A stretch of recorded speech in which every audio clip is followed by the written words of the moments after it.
and welcome back to From My Mom's Basement, the podcast recorded and produced directly from my mom's basement. Today's episode is part 2 of Work for Hire. So if you haven't listened to the first part, go ahead and go back to last month's episode before listening to this one. Anyway, without further ado, let's dive into the conclusion of Work for Hire. Thank you.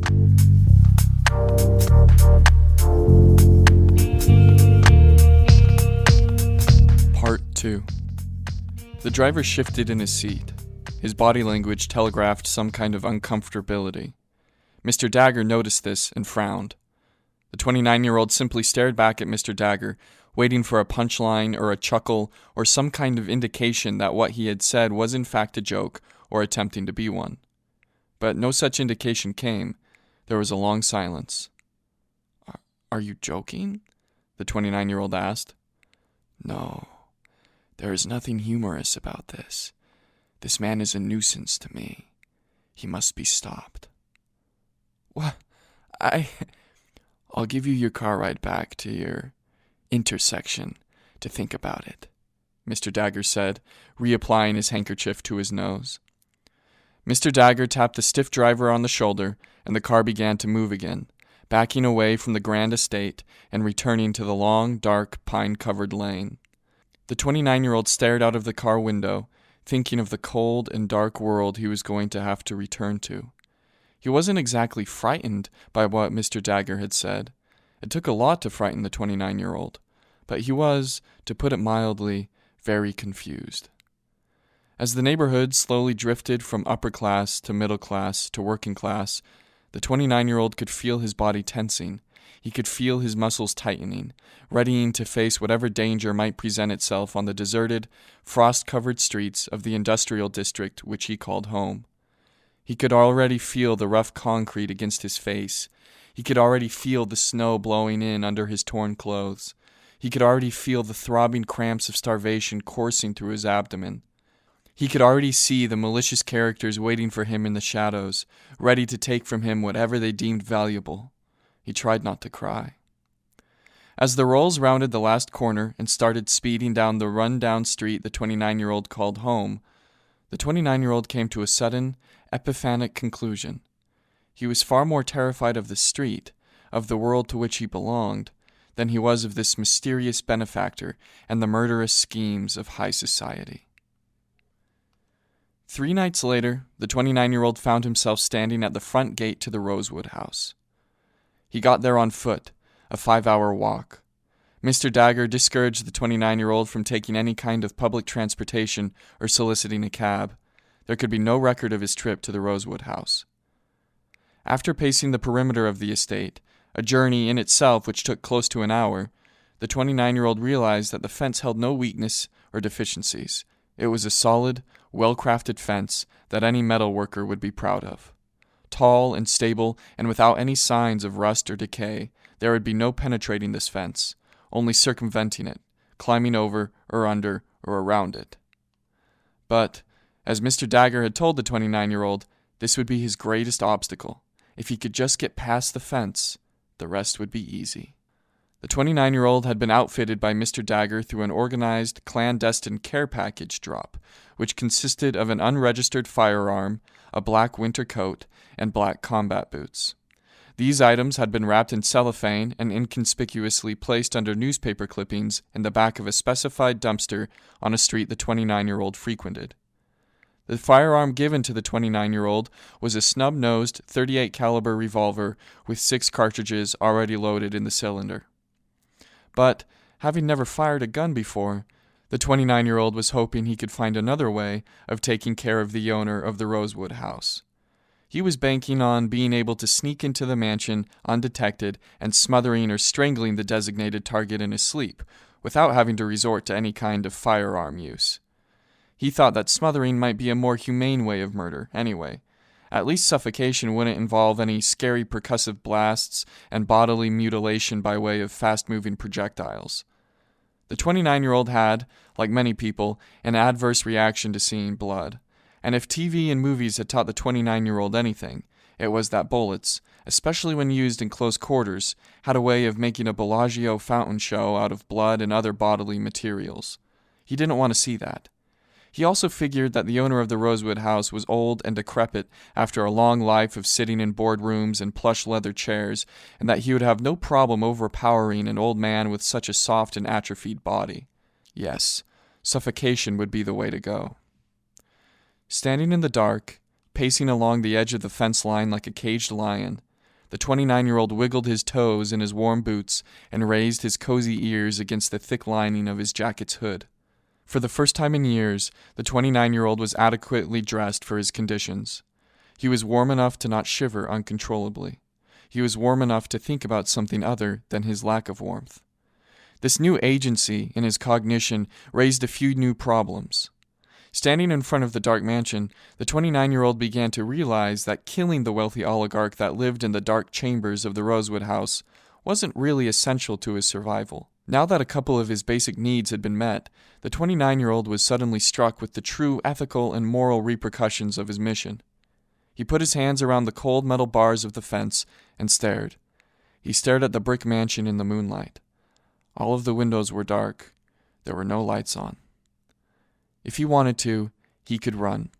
He could turn around and run back to the city and hide out somewhere. He didn't have to kill this man. He didn't have to do anything.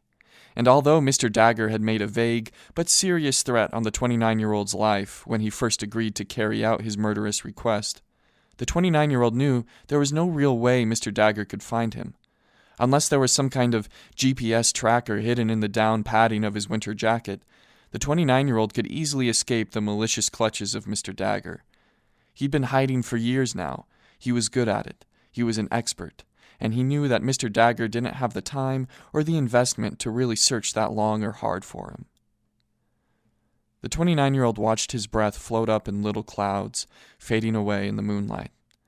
He thought about turning around. He would be a pair of boots and a winter jacket richer, and he wouldn't have to kill anyone. He could probably sell the gun to someone on the street, too. He could probably make a few $100. That would be enough money to feed him for months. For months. But those months would run out. And then what? He would be hungry again, and his new jacket and boots would only make him a target. People, aggressive and strong people who have violence in their eyes, would fight the 29-year-old for his new clothes. They would wrestle him to the ground and strip the warm, hooded jacket from his skinny body. They would peel the waterproof boots from his bony feet. They would beat him and harm him and make him cry and scream and plead for their mercy. He would be left on the street somewhere with broken bones and a bloodied face and a half-naked body. Within weeks of being back on the street, he would come to resemble that shivering and emaciated victim of society who was only saved from death by the intervention of Mr. Dagger. The 29-year-old couldn't go back to the streets. He wouldn't go back to the streets. If he had to kill an old rich dude who had already lived a long life of privilege and excess, then so be it. Either way, someone was going to die. Either the 29-year-old from starvation and exposure, or the owner of the Rosewood house by way of murder, and it was up to the 29-year-old to choose who it would be. The 29-year-old stepped away from the fence and looked over the mansion. He thought of its history and its personality. He thought of all the wonders that had been held within its walls. He thought of all the things that had been held without its walls. Mostly, people like himself. He made his choice. The 29-year-old made another round of the premises, stomping through dead leaves and pine needles, looking for any possible place of entry. He was again thwarted by the most simplistic of all safety measures, the fence. He couldn't find a way over. And while athletic enough and agile enough, there was no way he could climb it or jump to its pinnacle. The fence was 10 feet tall, the size of an NBA regulation basketball hoop, and the 29-year-old could only grab at the bottom of the net. He made a serious commotion trying to clear the fence once or twice, banging and clanging against the old metal bars. The sound of his feet hitting the metal echoed out into the night like sad church bells, and he could hear animals being roused in the distant forest. But the 29-year-old wasn't worried about alerting anyone, or anything. Any fear of death or incarceration no longer existed in his mind or soul. He had only one thought, and that was to kill. Once he fulfilled his mission, he would be saved. All of his problems would be taken care of. Mr. Dagger would protect him. Mr. Dagger had made him a promise. And for some foolish reason, the 29-year-old trusted him. As he walked around the back of the estate, he saw the backyard fence butted up against a thick tree line. There was a robust row of pines that stood, at some points, no more than 10 feet away from the fence. As the 29-year-old inspected this obviously man-made row of pine trees, he spied a pine with a thick trunk and long, sturdy limbs, some of which stretched out towards the Rosewood house fence. One branch in particular almost tickled the top of the fence, gently waving over top of it in the night wind. It was perfect. The 29-year-old put his cold hands against the wrinkled bark of the pine tree in question, and then reached up to the branch nearest the ground. He needed only to stand on his tippy toes to reach it. Once he had a hold of this branch, he pulled himself up onto it, straddling the thick branch between his legs. Once he was sure of his placement on this branch, he repeated the process until he was sitting on the branch that would deliver him to the other side of the fence. He would have to be careful negotiating the branch. It stretched out far and grew thin at its end. If he wasn't careful, he would slip, or worse, the branch could snap without his expecting it. His plan was fairly straightforward. He would scoot to the end of the branch and then, like a high diver, springboard off the branch and sail over the Rosewood house fence. The fall would hurt. The 29-year-old knew that. Coming from above the fence, he would have no real way to brace his 12-foot fall. But once he was over the fence, everything else would be money in the bank. Smooth sailing. When the 29-year-old arrived at the designated branch, he scooted himself to the very edge and held himself there for a moment. He could feel the arm of the tree bending slightly from his weight. Then, slowly, one by one, he brought his feet on top of the branch like it was some kind of precarious skateboard. And then, without hesitation, the 29-year-old jumped. His flight path was smooth and fast, meaning he fell like an anvil to the ground. He landed hands first, but his arms buckled from the force of his impact and his head slammed against the cold ground. The wind was knocked out of him, and his .38 revolver slipped out of his waistband and skidded across the manicured lawn with a metallic scraping noise. The 29-year-old laid on the ground, unmoving, for about 30 seconds. He gasped for air quietly and took a quick inventory of his body, making sure he hadn't sustained any serious injuries. His head throbbed, and his hands were numb, and he could hardly catch his breath, but he was okay. He made it over okay. No bones were broken, at least. Once he could breathe again, the 29-year-old stood up and collected his pistol, wiping some dirt from along its short barrel. Now, the only thing that lay between him and the mansion was the preposterously large lawn, which was twinkling with a shiny film of frost. It looked like a lake of silver. His boots made soft crunching sounds as he walked over the frozen grass. Shallow imprints were made after each step in the icy lawn, showing, in perfect detail, the 29-year-old's path from the fence towards the mansion. As the 29-year-old drew near to the house, he realized that he didn't have the slightest clue as to where the owner of the mansion would be sleeping. Trying to find his target would be like looking for a single person in an empty hotel or office building. And once a window was broken or a lock picked, once he was inside the Rosewood house, every second would be precious. He wouldn't have time to run aimlessly around a 62,000-square-foot mansion looking for an old man to murder. He needed to be quick and clean.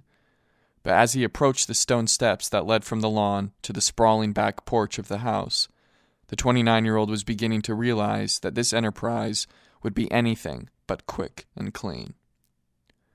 As he climbed the stone steps towards the house, the 29-year-old pulled the pistol from his waistband and held it up close to his chest with both hands, something he'd seen cops do in old crime dramas. His hands were shaking. The gun wiggled and made quiet creaking noises in his wet palms. The 29-year-old thought he could hear the cartridges bouncing around in their little tubes, shivering with excitement, just waiting to be unleashed, just waiting to serve their purpose, just waiting to crash into skin and bone and vital organs, just waiting to kill. These bullets were hollow-pointed. Their mouths were open wide, ready to gobble up any organic tissue that stood in the way of their subsonic trajectory. The 29-year-old stopped on the patio. It was an enormous porch about the size of a tennis court. He stood still and looked up at the mansion that now loomed over him. He was standing at its very base now, and the dark windows and ornate architecture hung over him like an imposing turn-of-the-century tidal wave, ready to swallow him up with all of its lavishness and unparalleled magnitude. The actual scale of the mansion was now dawning on the 29-year-old. The house, which had always been impressive to the 29-year-old, had existed in a kind of fantasy world to him. Without context or perspective, the house held a kind of amusement park quality, a kind of fakeness, as though it were some kind of large model or set piece for a movie. But now, standing right up against its intricate facade, Gregory could see that this manor was not a two-dimensional optical illusion, but that it was even more detailed and ornate and impressive than he could have imagined. Rows of windows spread out in all directions, each pane being considerably taller than the 29-year-old himself, and decorated by a small frieze that was hewn out of stone marble. Each frieze seemed to depict a scene from antiquity, things like Hercules and Theseus, etc. The back entrance of the house, or should I say, one of the back entrances, the one closest to the 29-year-old, was a pair of French doors that stood at least 12 feet in height and 5 feet in width. Their combined width being 10 feet wide, these doors, when left open, made a large breezeway that could be left open wide during the summer months, creating a kind of open-air atmosphere. The immense size of these doors was also a necessary design, for they needed to be large enough to facilitate the transfer of banquet tables, outdoor sporting equipment, and any large antiques or artworks that may have been purchased abroad and brought back to the house. The original owner of the home was known to sometimes ride his horse directly from the lawn and through those massive doors, much to the chagrin of his housekeeping staff, who would be left to clean the mud and dirt and horse feces that was left around the house. The 29-year-old stood in front of these solid oak doors, his hands shaking from fear and cold, and thought of the people and things that had passed through them. He thought of their history, their nearly 200-year lifespans, and then he tried to see if they were unlocked. The polished brass doorknob didn't budge, it didn't even turn or creak, didn't even feign weakness or pregnability. The 29-year-old wasn't stupid. He knew that the doors would be locked, but he also knew that even the elite are not exempt from absent-mindedness, and he'd feel really dumb if he shattered a window when a back door had been left unlocked. But after trying both knobs, which were each about the size of a newborn skull, the 29-year-old understood that he would have to enter the mansion through brute and violent force. He put his weight against the oak doors and probed their solidity. They were beefy suckers. The 29-year-old could try all he might, but he would bounce off those doors like a tic-tac against a boulder. If he wanted to break those doors down, he would need something to match their medieval nature, i.e. a catapult, or a battering ram, or a cannon that could fire a 30-pound projectile. The 29-year-old stood back from the doors and sighed. He was going to have to break in a different way, and that way, he decided, would be through one of the dozens of windows that dotted the marble exterior of the house. The question then was not could he break one of the windows, for he could tell the glass of the window panes were brittle and old and about as thick as the glass of a champagne flute. Now the important question was, which window should he break? Having no clear idea as to where the owner of the house was sleeping, or even where the living quarters of the house were located, he could end up stepping right into the old man's bedroom, or into the very opposite side of the house. It was a crapshoot. It was a conundrum, one the 29-year-old decided he didn't have time to solve. Sure, he could sit on the patio and use deducement and logic and trigonometry and knowledge of architectural patterns to zero in on the location of the master bedroom, but the 29-year-old was freezing and terrified and wanted to get this horror show on the road, so he decided to do the very next best thing: break through the window closest to him. Directly flanking the awesome oaken doors were two low-lying windows that stood no more than 2 feet from the ground. These windows were long and skinny, roughly the width and height of a man, the panes of which were not entirely transparent, but tinctured in a milky brown color, a phenomenon the 29-year-old could only guess was a result of old age. This only encouraged the 29-year-old. He thought any window antiquated enough to be hewed by time would have to be easy to shatter. It would have to be, right? Flipping his pistol around, the 29-year-old held his gun by the cold metal barrel, with the wooden handle curving out from his clenched fist. This would be his glass-breaking device. Rudimentary, sure, but able to get the job done. Stepping to the window that flanked the right side of the grand oak doors, the 29-year-old ran the backside of his free hand along the old glass. It felt thin. It felt weak. He could practically hear it begging to be shattered.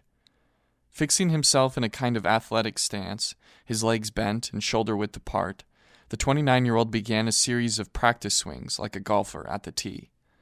Holding the gun with both hands, he slowly brought it up behind his head and then slowly back down towards the glass, gently tapping the intended point of impact with the butt of his pistol. He repeated this action more times than necessary. His heart started to pound. This was it. This was the point of no return. Once the glass was shattered, any number of outcomes were possible, most of which ended with the 29-year-old either getting killed or apprehended. The improbable outcome, in which the 29-year-old successfully completed his objective and escaped without notice or harm, was one amongst thousands of other less than desirable ones. For all the 29-year-old knew, the entire local police force was already on its way, a SWAT team readying to tackle and restrain him in plastic zip ties. He started to breathe faster. Cold sweat made his grip on the pistol slippery and unsure. He felt a nervous shiver creep up his back, and he kept on practice swinging, over and over and over again. Tears welled in his eyes as the gravity of his task began to weigh on him. How did he end up here? What was he doing here? He brought the pistol above his head one more time and paused. He waited there for some kind of intervention, whether from God or himself, he didn't know. He waited to see if something would alter his course, take him off his path. The cold winter wind blew, his jacket rippled, his ratty beard waved, and some dead leaves scraped along the patio floor. He let go a deep breath, let go of care, let go of worry, let go of everything, and brought the pistol down hard against the window. There was a quick crack, but no shatter. Long, jagged lines branched out in the glass like the thick arteries of an icy vascular system. There was a white circular dimple in the glass where the 29-year-old whacked it, but no breakthrough had been made. The glass still held its shape. The 29-year-old looked around. Had anyone heard that? Was anyone coming for him? The night was still silent, but for the wind. The 29-year-old repositioned himself and tried to break the glass again. There was a louder crack this time, a rich, percussive sound that held serious consequences. More pieces of the window splintered and fractured, and then one large iceberg-looking piece near the bottom of the window, something about the size of a microwave, came free from its bond with the rest of the glass and fell inwards towards the ancient hardwood flooring of the mansion. The 29-year-old watched in horror as the serving plate-sized sheet of glass belly-flopped against the hardwood. There was a sharp smacking sound, and then the glittering whisper of hundreds of glass shards spreading themselves across the hardwood. The rest of the window remained in the form of long, jagged spikes that wrapped around the newly made hole like the teeth of a carnivore. This window was not modern. It was not tempered. The 29-year-old was hoping for the entire window to come showering down in an avalanche of atomized glass particles. This was a common function of most modern windows to save people from severe lacerations. But alas, this window was made before the Gettysburg Address was delivered, so any kind of tempering was out of the question. Using the butt of his pistol, the 29-year-old knocked away some of the remaining glass, creating a hole large enough for him to crouch through. He was now inside the mansion, his boots crunching over glass. The house was dark, nearly pitch black, and it smelled like your grandmother's basement, a kind of rich, mildewy smell that is not entirely unpleasant, but, at the very least, very distinctive. The 29-year-old thought there must have been some pockets of air in the mansion that had been trapped there for 160 years. It made him crinkle his nose and stifle a cough. The first thing the 29-year-old did was flip his gun around to its proper attack position, barrel facing outwards with his finger on the trigger. Looking around, he saw that he had bashed his way into what looked like a kind of grand ballroom, something straight out of the Titanic. In the kind of spectral moonlight, the 29-year-old had a hard time making out shapes and colors, but he could still gather the sheer size of the room he was in. At one end of the room, there was a grand staircase that split off into two separate, smaller staircases at its top, and then, at its bottom, the two converged into one thoroughfare so large you could drive two minivans abreast up its red carpet. Inset in one of the walls was a stone fireplace so big it could have used a Californian redwood tree as firewood. And in the center of this room laid an oriental rug, roughly the square footage of an average American household's floor plan. The 29-year-old brushed off any glass or dirt that clung to his jacket and stood silently, listening, thinking.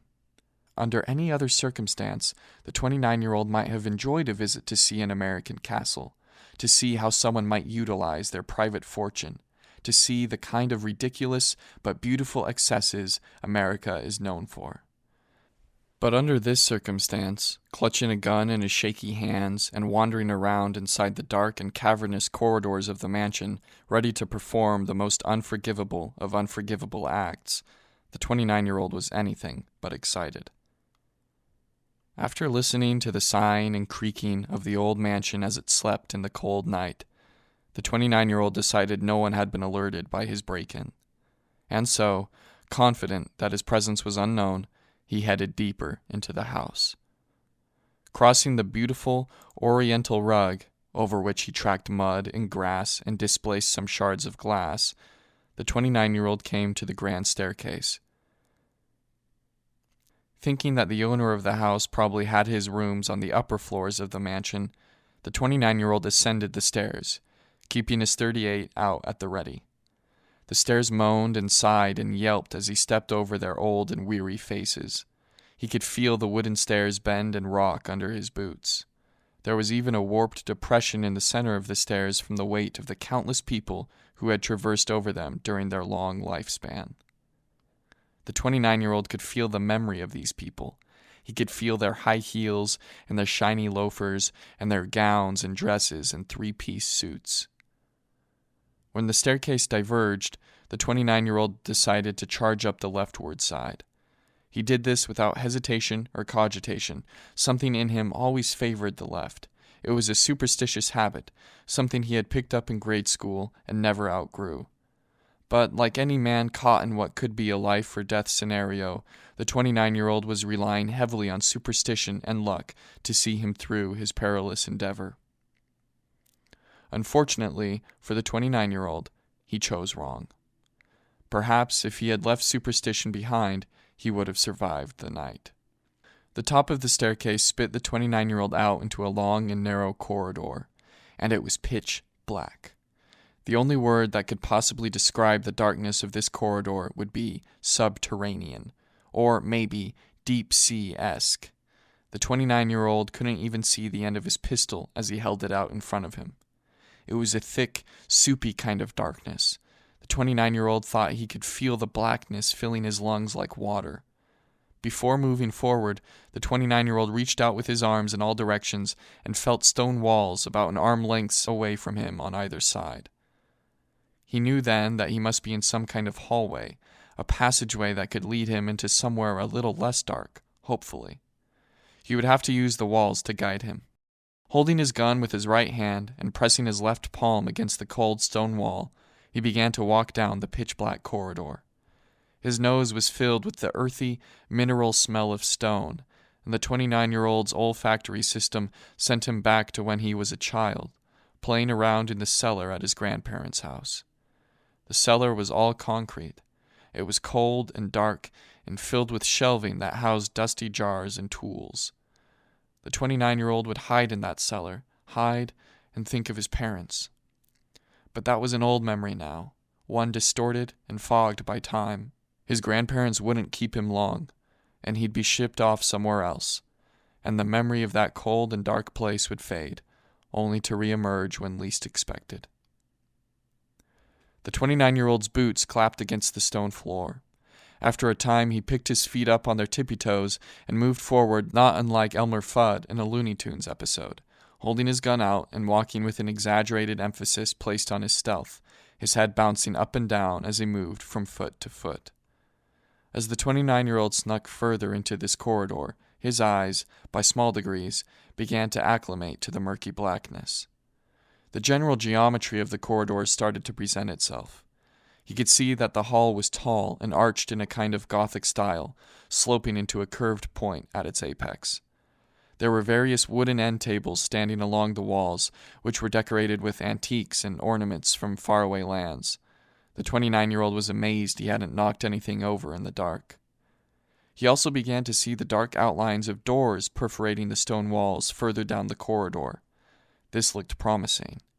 These doors could lead to bedrooms, and these bedrooms could lead to the man he was instructed to kill. He moved down the hall towards these doors, slowing his pace to a crawl, moving as if in slow motion. If these doors really did lead to his target, he couldn't risk arousing anyone. He couldn't risk making any kind of sound.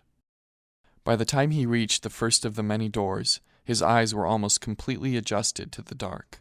He could see with the feline precision of a nighttime predator stalking its prey. And, indeed, that's exactly what he was. A predator, a killer, a stalker. His hand lost its place on the stone wall and bumped up against the wooden door jamb of a wide, dark wood door. In the flat, grayish light of the 29-year-old's acclimated vision, there was little detail. But he could still see the slight glint of a doorknob sitting at waist height and protruding from the dark mass of the door.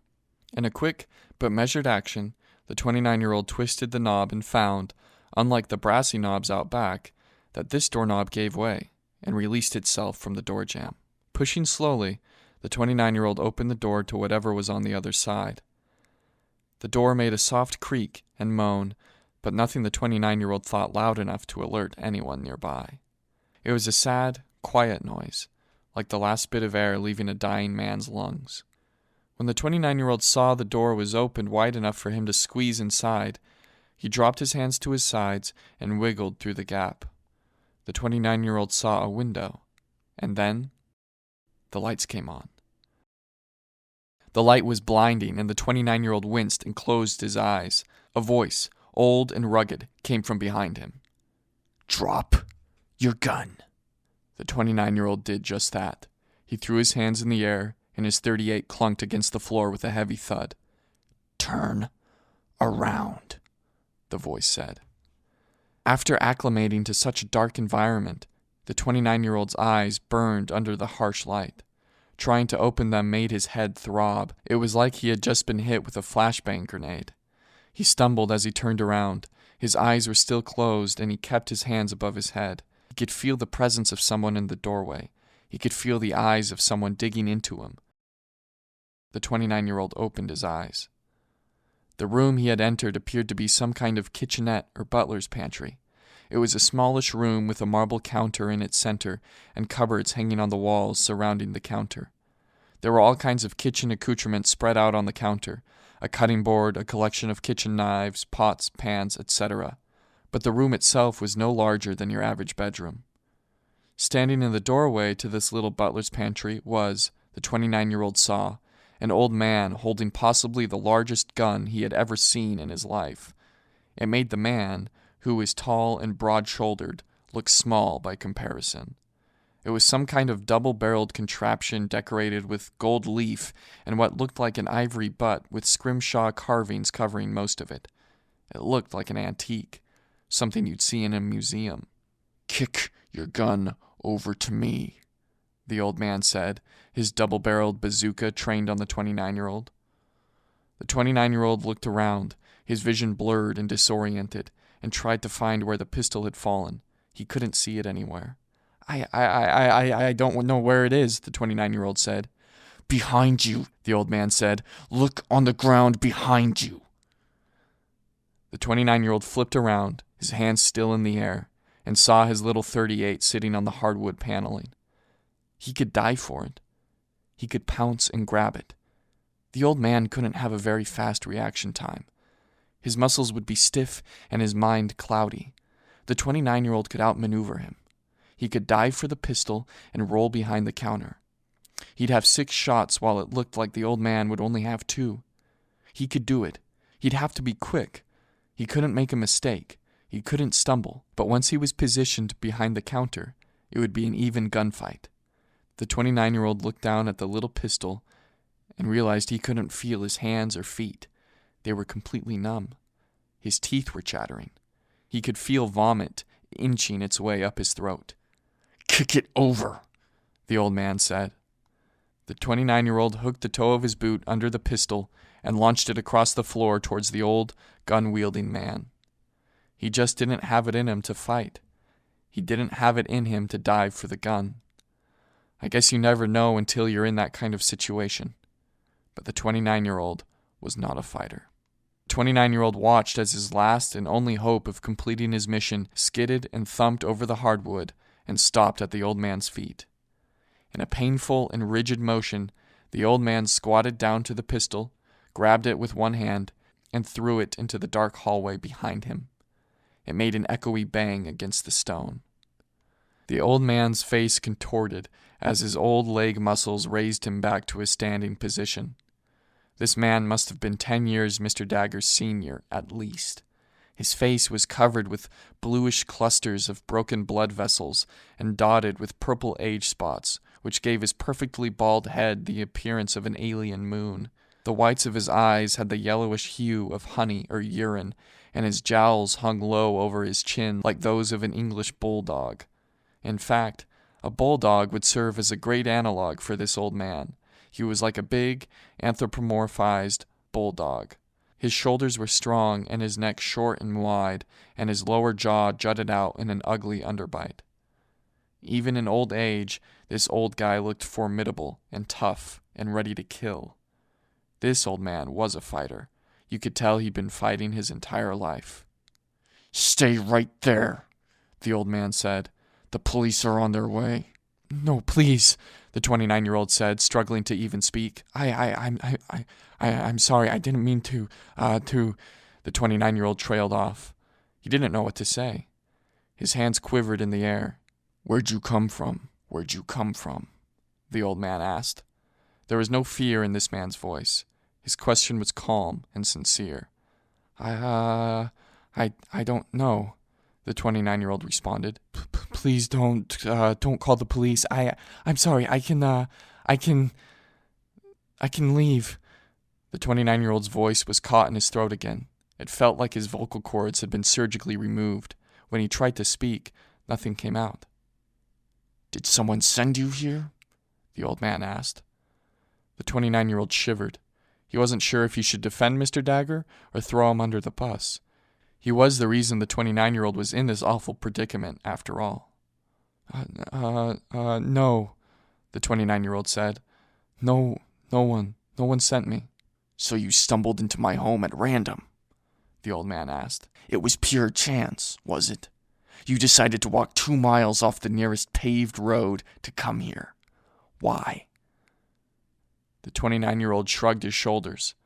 The old man took a step into the room, closing the distance between himself and the 29-year-old. "Someone sent you here, didn't they?" the old man asked.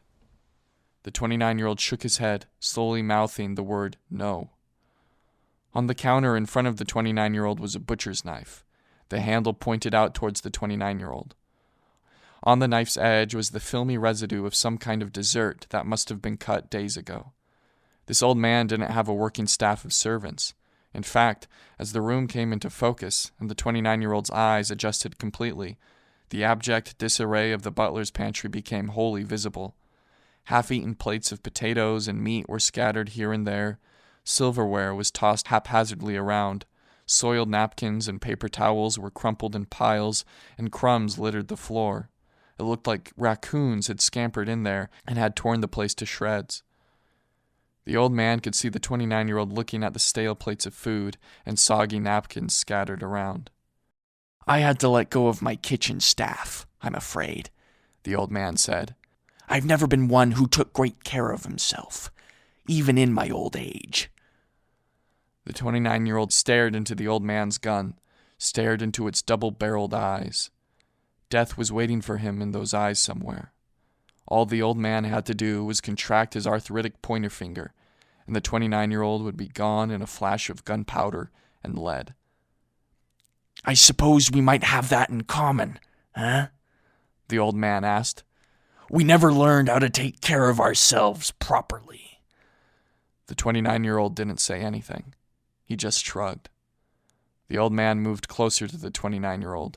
The end of his rifle was now just out of arm's reach. Tell me who sent you here. I would like to know. The police will get it out of you anyway. Why don't you tell me now? No one sent me, the 29-year-old said. His voice was shaky and unsupported. You were offered some money, weren't you?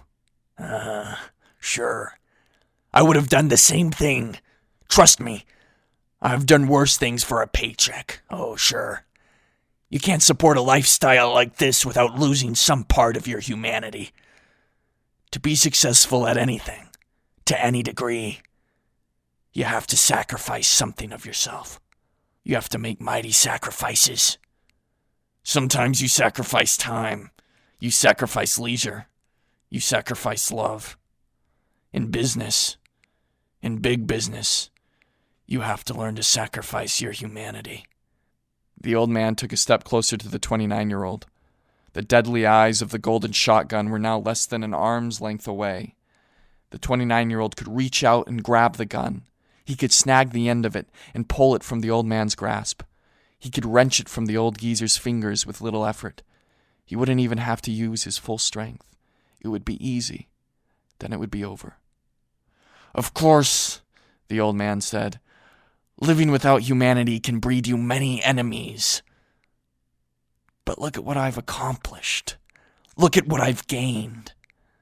The old man rolled his eyes across the room as if to gesture to his house. This house goes beyond humanity, doesn't it? The 29-year-old wasn't listening. His ears were thundering with the sound of his own heartbeat, and his eyes were focused on the end of the shotgun. He was devising a plan in his head. First, he would dive down and to his right, moving out of the path of the shotgun. Then, with his left hand, he would reach up and grab the barrel of the gun and rip it from the old man's arms. And then, as quickly as he possibly could, he would turn the gun around and end the old man's life. Look at us, the old man said, on different ends of the spectrum of wealth. But I can tell you that I wasn't always here. And if I were to guess, you weren't always where you are. But I see your eyes. I see what you're willing to do. I see what you're capable of. We're one and the same. We're both ready to lose our humanity. We're both ready to kill. The old man took one last step closer to the 29-year-old. This was the moment. The old man was so close that he was simply asking to be attacked. It was a glaring failure of spatial awareness on the part of the old man. In a flash, the 29-year-old dove to the ground just as he planned, down and to the right. He executed this evasive tactic expertly, landing low on the floor and leaving the old man reeling. Then, without looking, the 29-year-old reached up and grabbed the double-barreled shotgun. But, in his haste, the 29-year-old didn't see that his left hand had landed on the exact end of the gun, his palm covering the dark eyes of the shotgun. And as the 29-year-old pulled the gun down towards him, a shot rang out. His hearing immediately disappeared and was replaced with a high-pitched ringing. He felt warm fluid splash up against his cheeks and soak his jacket, and his left hand felt completely numb. With his eyes closed and his body falling into shock, the 29-year-old continued to pull down on the gun. But as he opened his eyes, he saw the old man standing over him, a smile on his face, and his gun moving freely in his hands. The 29-year-old looked to see why his left hand was no longer performing properly. It was gone. His entire left hand was missing. Nothing was there. His ulna and radius bones were protruding from the meat of his forearm like broken and frayed twigs, their white and bloody ends shattered and chipped as though they were what remained of tree limbs that had been torn from their trunk. Blood spurted out of his open forearm with each one of his shallow heartbeats. He watched the blood drizzle onto the old man's pants. There was no pain, however, only adrenaline and shock. The 29-year-old looked on the floor for his missing hand, but it was nowhere to be seen. There was only blood and small fragments of flesh. Some of these organic fragments had glued themselves onto the walls and cupboards. The gunshot had not just taken his hand off, it had obliterated it. I was waiting for you to do that, the old man said. I was waiting for you to get cocky.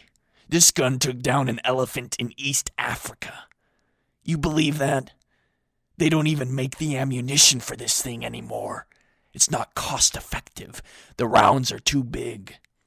The old man's voice sounded haunting and distant in the 29-year-old's ringing ears and shock-addled mind. He was falling into unconsciousness. The last thing the 29-year-old saw was the old man standing over him, the eyes of the shotgun looking directly into his face. Goodbye, the old man said.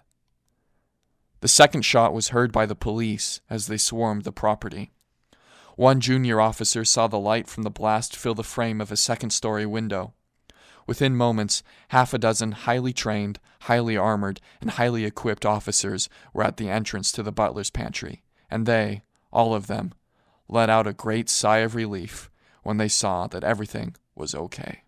The owner was safe and protected, and the criminal, the lowlife, the homeless burglar, was dead.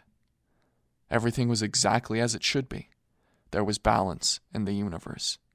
Officers listened as the old man told his harrowing tale, pride filling their chests. Here was a man who could and should be admired. He was elderly and alone, and yet he could still defend himself from the plight of the underworld. This old man was a hero.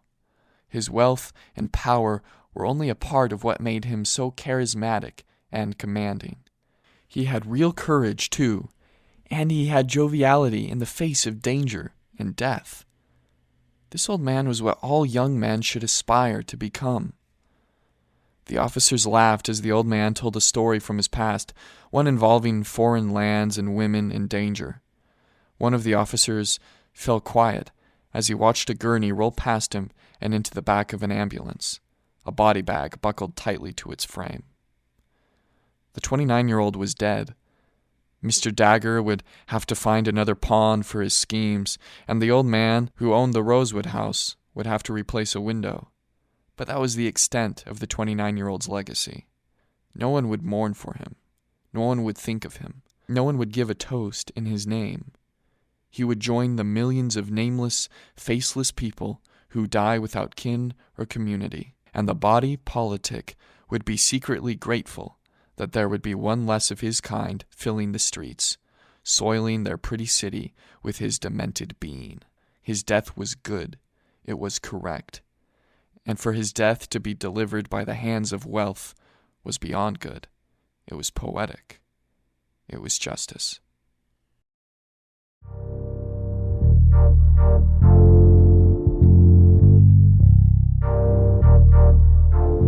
That was the conclusion to Work for Hire. This story was fun to make. It's actually novella length. It's around 16,000 words. The novella is about 17,000 words, so just about novella length. I had fun writing a longer story, and I hope you enjoyed it. This podcast was written, edited, produced, and read by myself, with the music being by Kevin MacLeod. Thank you all for listening.